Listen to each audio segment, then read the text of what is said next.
Welcome to Fall, Rise, Give, a space where we invite you to dig into the real cause of your suffering, looking at opportunities for growth with a change in your beliefs, thoughts, and actions so you can be your true self and be inspired. Join us as we explore life's ups and downs and navigate the twists and turns, sharing stories of resilience, hope, and the transformative power of giving back. Whether you're looking for a change, in recovery, or simply seeking inspiration, this podcast is your go-to for candid conversations, raw emotions, and a whole lot of heart. Tune in and discover how to fall, rise, and give back on life's extraordinary journey. Welcome to Fall, Rise, Give, turn struggles into opportunities by being your true self and help others. I'm your host, Bartender Bob. I've got Gabe with me this week instead of Kumar. Gabe was a guest on the show a while back, and then Gabe joined our group. Gabe's been doing the social media for us and the marketing for us on the podcast, and we thought, what the heck? Why don't we have Gabe come on in and join us and be part of the fun for once? Gabe, welcome to the show. Welcome back to the show. Yeah, thanks, Bob. It's cool being a guest host today, and we've got a super awesome guest on. Thank you, Kris, for coming here on short notice. How are you doing today? Doing great. Glad to join you. So real quick on Kris, though. Kris and I are friends. We've been friends for a while. Kris is a fellow Eagle Scout, and since the show's called Fall, Rise, Give, Kris had an opportunity to fall, to rise, and to, well, now he gives back to the community, but his whole ordeal ended up being basically our podcast. And Gabe, I'm gonna let you take over the interview. But so Kris was hunting a couple of years ago and fell and got hurt. I'm gonna let him introduce himself a little bit on that, and then I'll let you kind of ask the questions from there. So 2 years ago, gun deer season here in Wisconsin, decided to shoot a monster buck on one of our friends' land. And once I shot him, went down, gutted him out. Now I had to figure out how to get him out of this 100-foot ravine. So I went and changed, got all my heavy clothes off, grabbed a four-wheeler, some straps, some rope, and headed back out to go get that deer. On the way out, one of our friend decided to come on out with me. He didn't want to come, or I didn't want him to come, but he wanted to come, wanted to help me out. So I jumped down in that ravine, got this deer ready. We had a spot to take him up. I went to grab that deer, went to spin him around about 10 feet. And as I spun him around, I tripped on a rock. And tripping on that rock made me fall. I did not let go of those antlers, and one of the antlers decided to go up behind my left knee and smack an artery. That's the short version of it, but I was hopping around wondering what went on. Didn't know why there was blood on the back of my leg. Pulled my pants up and saw the blood spurting. So that's how my fall, literally a fall, started. So you didn't realize how bad it was at first then? Not at all. Got up, was hopping around. Felt like it was bruised because I've fallen on a deer antler before, but never had it penetrate me. And sat down, peeled those up, saw the blood gushing, pulled up my long underwear, and really saw it was not good. So at that point, the farmer, he's good at humor like Bob is, and says, "Don't bleed in my woods. Do you need a Snoopy Band-Aid?" Those were his first comments. And then when he saw me kick my boot off, lift my long underwear up, he knew there was a problem, came down the hill and said, "What do we need to do?" So the first thing we did, I had him grab a strap. I brought along a strap to put around his antlers, the deer's antlers, to bring him up the hill. I didn't want to wreck the antlers. I didn't want to mess up the hair. And I took this broken off ratchet strap and made a tourniquet and cinched off high and tight on my thigh and stopped the bleeding along with some pressure on the bottom of my leg. Holy cow. So at that point, your first inclination was also like, we've got to get this deer up here too. Like, let's complete the task. Well, I'm guessing life was probably your first thing, wasn't it? I mean, you're thinking about, I'm going to die. Yeah, it was. Lauren just said, "What do we got to do now?" I said, "We got to call the ambulance. We got to get me out of here." At that point, I really didn't care about the deer. Like, it could have sat there for days and it wouldn't have mattered to me, but it was, hey, let's get someone to get me out of here because now we've got to pull this 280-pound guy 100 feet out of this ravine. So 280? Come that's on, when Kris. I'll go get the scale right now and I'll put it down there and you'll see it, buddy. So what happened after that? So EMS was called. We live in very rural Wisconsin, right? So it took them about a half hour to get there. They came, threw another tourniquet on, took my vitals, and over the course of the next, I don't know, 30, 45 minutes after the initial 30 minutes, about 20 people showed up to the farm. And it was one of those deals where everybody always asked me where I hunted. And there's about 3 people that knew where I hunted: Bob, the landowner, and myself. And after that day, everybody knows where I hunt. Yeah, it can be dangerous to go out by yourself. I mean, like hiking, hunting, any sort of dangerous thing like that. It's good to have people always know your location, right? Absolutely. So it was about 2.5 hours, a lot of work to get me out of there. They used an ATV, Stokes basket, so they put me in one of those, baskets you strap in, and they pull you up the hill. Got me into the ambulance and got me going to the hospital and going into surgery. So it was a pretty big ordeal. Kris, when that happened, when you're laying down there in the ravine after you fell into the deer and you've got blood guts, your mind's probably thinking, I'm going to die. So what things went through your mind at that time that told you that, first of all, I got to live through this. Secondly, did everything pass in front of your eyes like they say that you're going to die, and all of a sudden all the bad stuff that you ever did is filtering through your head, and these are the bad choices that I made, and these are the things that I wish I would have done different? It would take a long time to die if all that flashed in front of my eyes. But no, you're exactly right. There was a moment, and I've said this since it happened, that I looked up at the sky. And I've got a tattoo about it. You can see it right here. Um, that I looked up at a certain point and said, "This is where I die. This is where I end," and just resorted to the fact that I might not make it out of there. Thought about my kid that was about a mile away from me. Thought about the wife. Thought about a lot of stuff. Right, a lot of things go through your mind. And that was the point where our farmer buddy Lauren had to leave to go guide everybody back, right, to where we are, because we're 400 yards in the woods. There's no way anybody's going to find us. But they had a emergency medical dispatcher on the phone with me at that point in time, trying to talk to me, making sure I'm still okay, making sure I'm not getting dizzy, making sure I'm not passing out.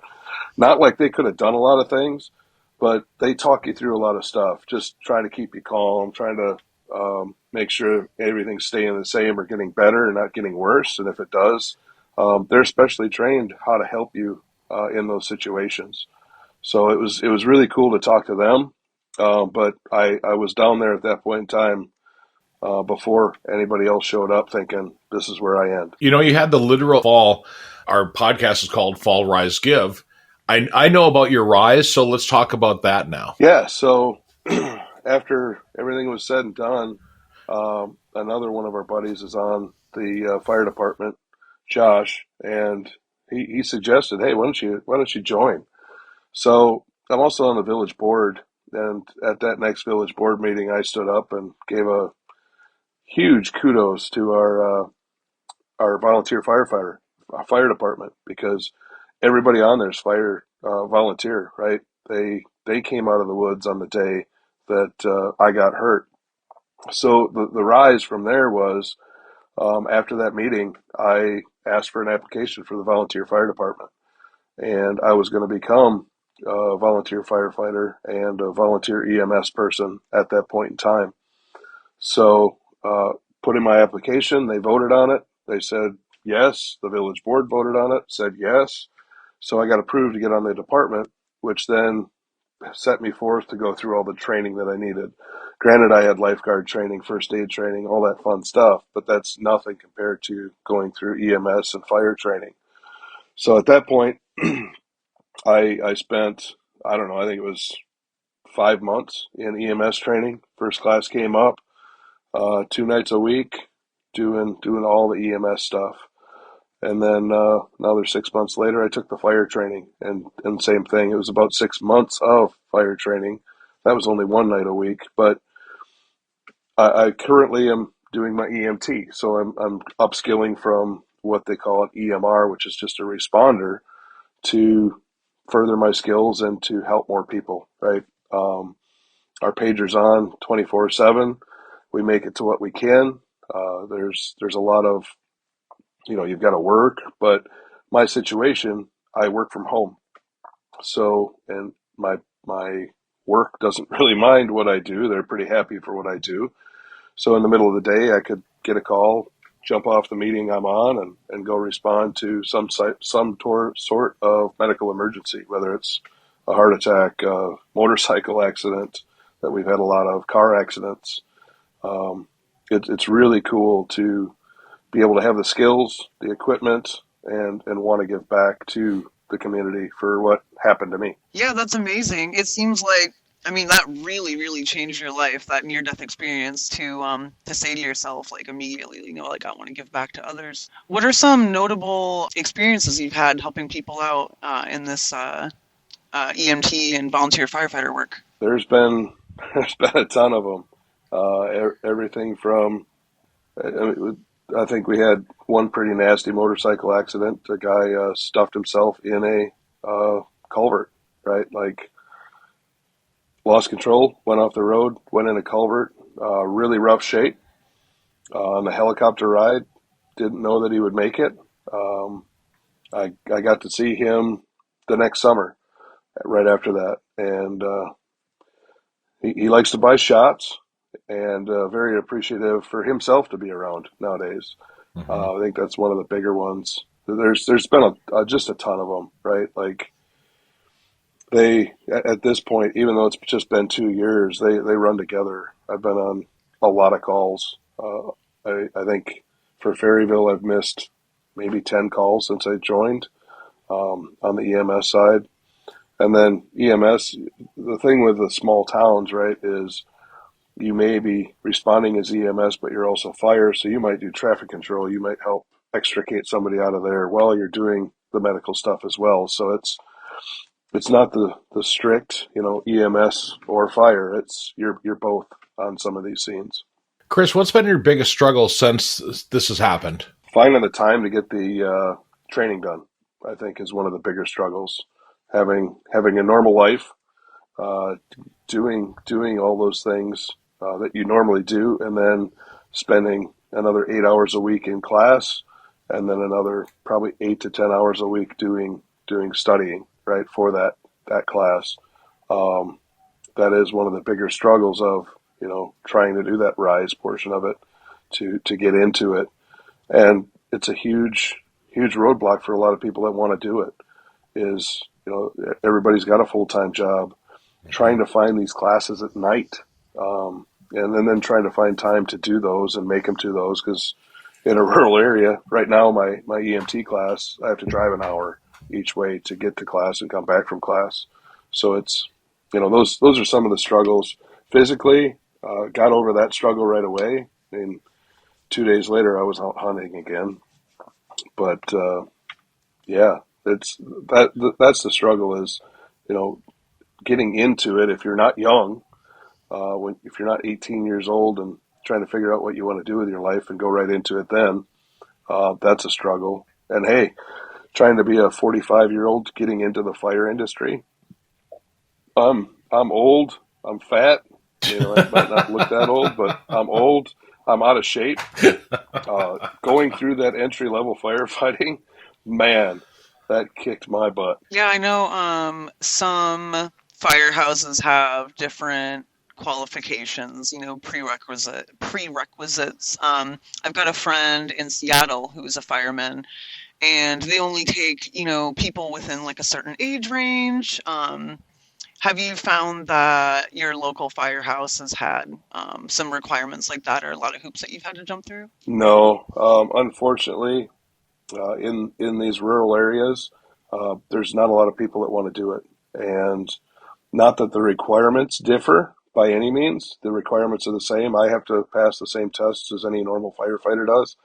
But you're not getting that 18 to 25-year-old that's in the top physical condition of their life to do that. Unfortunately, out here we've got a lot of retirees, which they bring a ton of knowledge. And on the department, I'm one of the younger guys, right? There's some younger guys than I am that are way more physically fit than I am, but the retirees that were full-time fire for quite a while, they bring a ton of knowledge and a ton of experience to everything you do to help us out in that aspect. So, you get a whole bag of them, of people when you come into a rural volunteer fire department or EMS, anywhere from someone trying to start out at early 20s to a lot of people are in their 40s, 50s, and then you get into the 60s, 70s. So, Kris, what did you gain from overcoming the struggle? I mean, we've talked about the fall, we've talked about the rise. Now, the give part. I've really, after going through the classes, coming out, to be able to show up to a scene, no matter what that scene is, whether it's someone having a heart attack, somebody's having trouble breathing, somebody that just got in an accident and there's a lot of trauma, or even falling down. It's the cool part is that I can go in. I don't get all, excited. I know what I need to do, how I need to do it. Making that person, as I felt that day, you're showing up on that person's worst day of their life and making it so it's not as bad as it could be. I just transported a gentleman the other night, and I think we got the call at 11 o'clock at night or something, and he was having some balance issues, and he was so thankful of us coming out at that time of night, taking him in for what we did and what we do. And he was a old-time EMS guy as well, but to talk to somebody, to talk them through those things, calm them down. You can't always say everything's going to be all right. To work with the families, to work through those situations, so that you're helping that person out on their worst day of their life.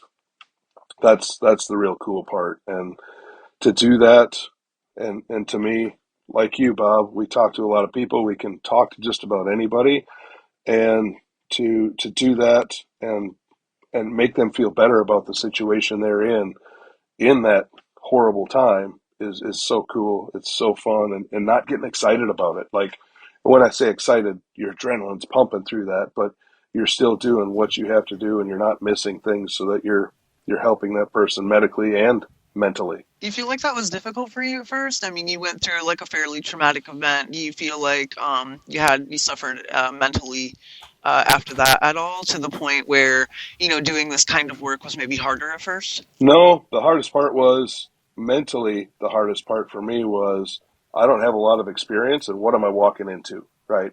Those were the things that I struggled with throughout going to calls, now going on so many. Now I'm comfortable with whatever comes up, right? It's that fear of the unknown, and not knowing what you're going to be walking into and how you're going to have to help. When you're new to something, you're always second guessing yourself or really falling back on your training. But the training we got was second to none, and the mental part of it is that it's not the trauma side of it. I think throughout my years of work and just general experience of life, I'm really good at compartmentalization, unfortunately. And I would say that a lot of people in the EMS and fire world are really good at that. What do you mean by compartmentalization? It's taking that that moment you're in, doing what you have to do, shutting your emotions off, not letting your emotions affect you. Because you can be dealing with somebody that's dying. You could be dealing with a kid that's not doing well, right?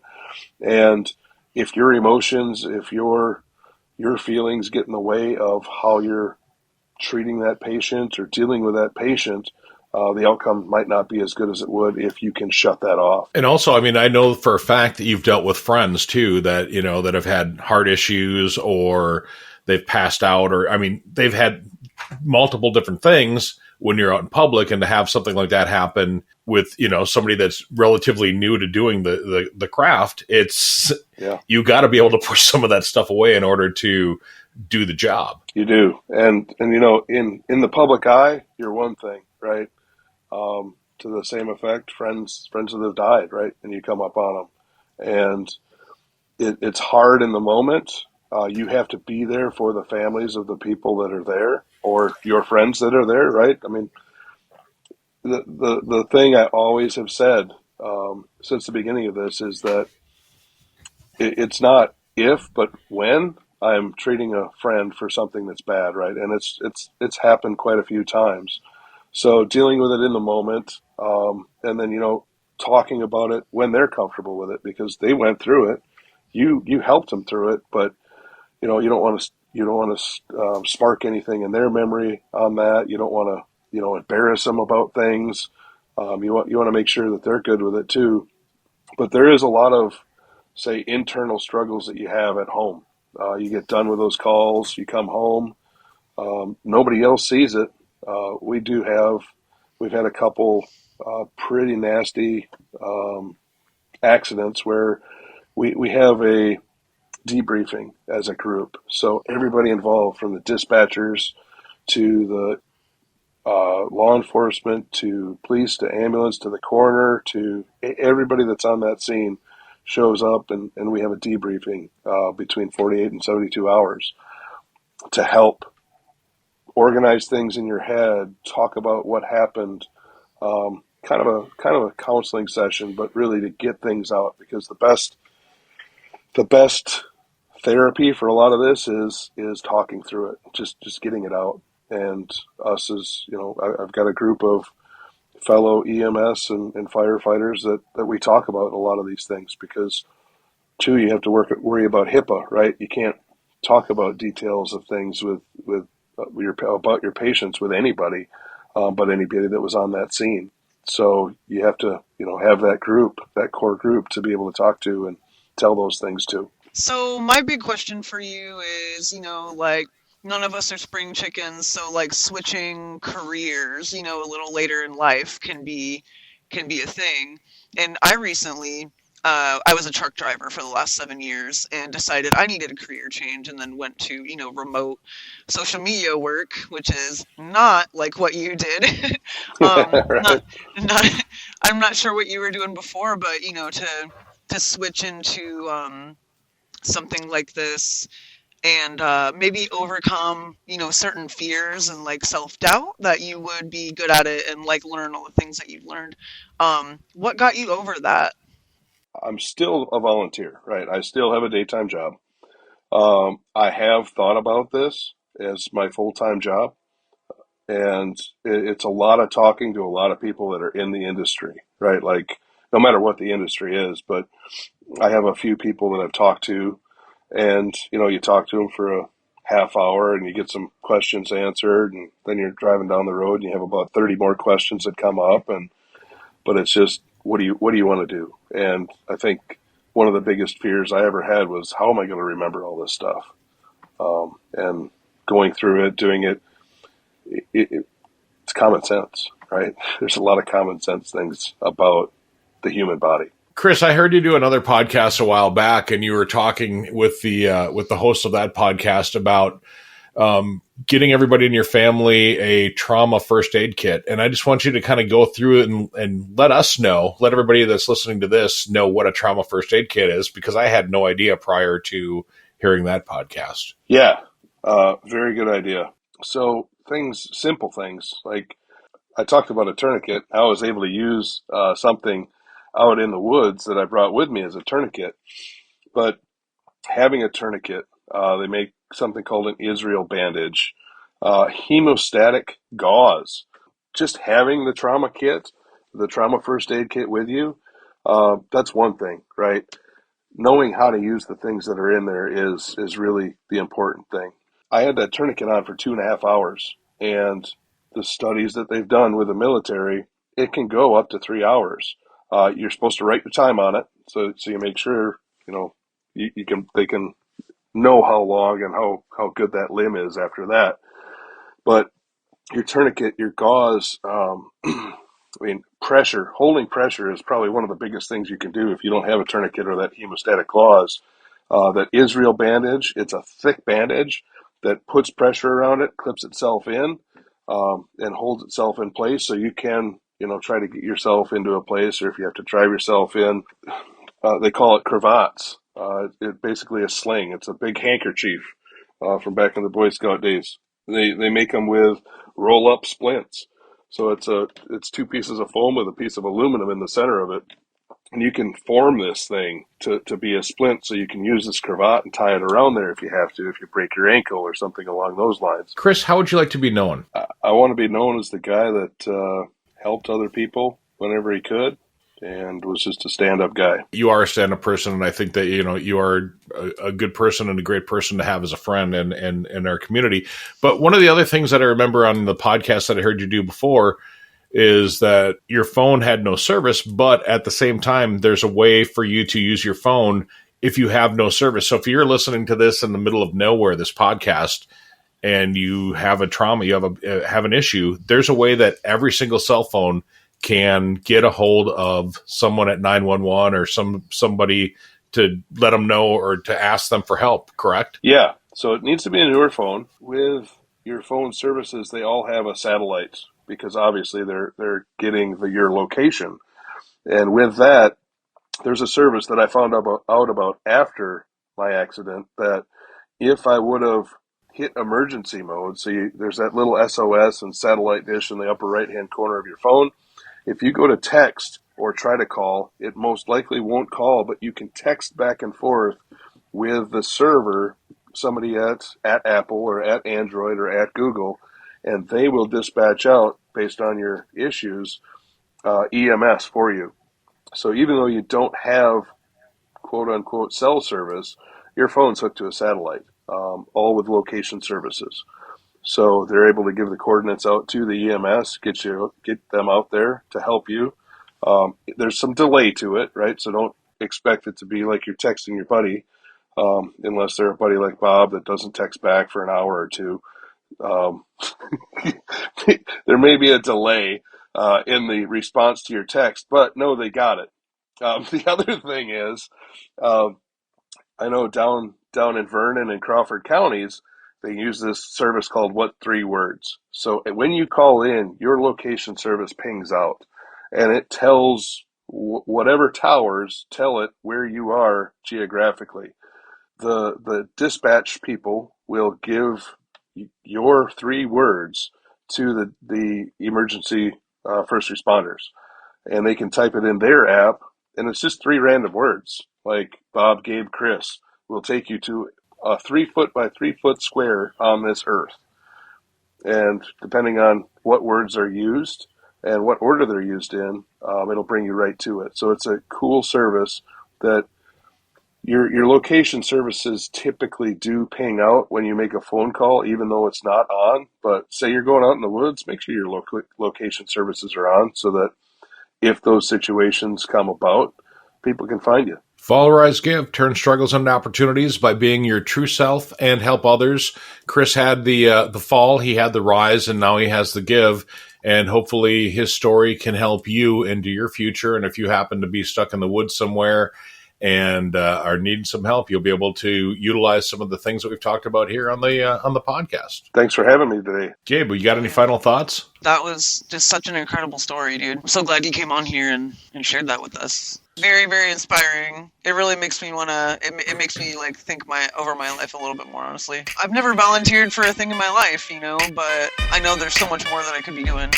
Thank you for joining us on this episode of Fall, Rise, Give, where we explore stories of resilience, growth, and giving back. If you enjoyed today's episode, please visit our website at www.fallrisegive.com. Also consider subscribing to our podcast on your favorite platform and leaving us a review. Your feedback helps us to continue to bring you inspiring stories. Stay tuned for our next episode, and remember, every fall is a chance to rise, and every rise is an opportunity to give.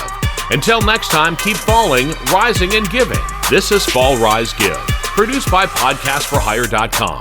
Thank you for listening.